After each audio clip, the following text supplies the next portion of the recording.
Did a NASA balloon mission really crash in Texas? A recent NASA mission has sparked curiosity and confusion, but the scientist behind it is setting the record straight.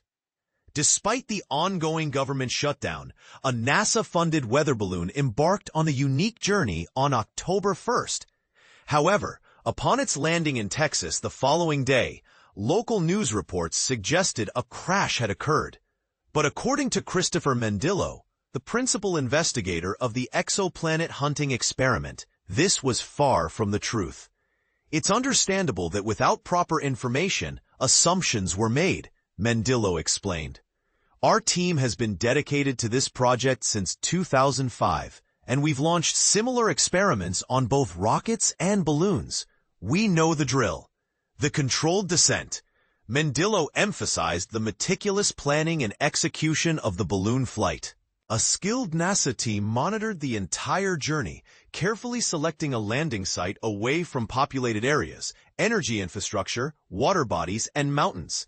Farm and ranch landings are standard procedure, and we're grateful for the smooth touchdown. The balloon, devoid of any onboard guidance or propulsion, relied on real-time tracking and weather data to predict its landing site with precision.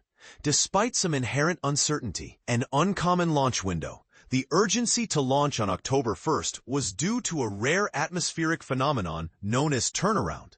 This event, which occurs twice a year in the stratosphere's mid-latitudes, allows balloons to launch in the morning and remain airborne through the night. In 2025, this phenomenon lasted only one day, October 1st, the very day the government shutdown began. It was a race against time, Mendillo said. We had to launch on that specific day to meet our scientific and technological objectives. The mission. Picture D. Mendillo's experiment, named Planetary Imaging Coronagraph Testbed, using a recoverable experiment for debris disks. Picture D. Aims to advance technologies for direct exoplanet imaging. This is a challenging task, as stars are incredibly bright, while exoplanets are only faintly visible in reflected light. We've been refining this experiment since 2022, building on our work since 2005. Our team includes faculty, postdocs, and students from high school to graduate level. We've flown iterations of this experiment on NASA-sounding rockets and high-altitude balloons. Picture D carries a 23-inch telescope and is designed to image distant solar systems, searching for dust rings, asteroid belts, and exoplanets.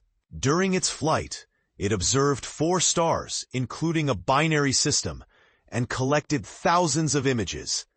We're just beginning to process this data, but we hope to present our findings within the next 6 months. A glimpse of success. One of the first science results from Picture D is an image of the Gamma Cassiopeiae binary star system, located in the Cassiopeia constellation. This image, taken during the day, demonstrates the challenge of imaging exoplanets in reflected visible light. The secondary star, B, is visible despite being 3,000 times dimmer than its companion.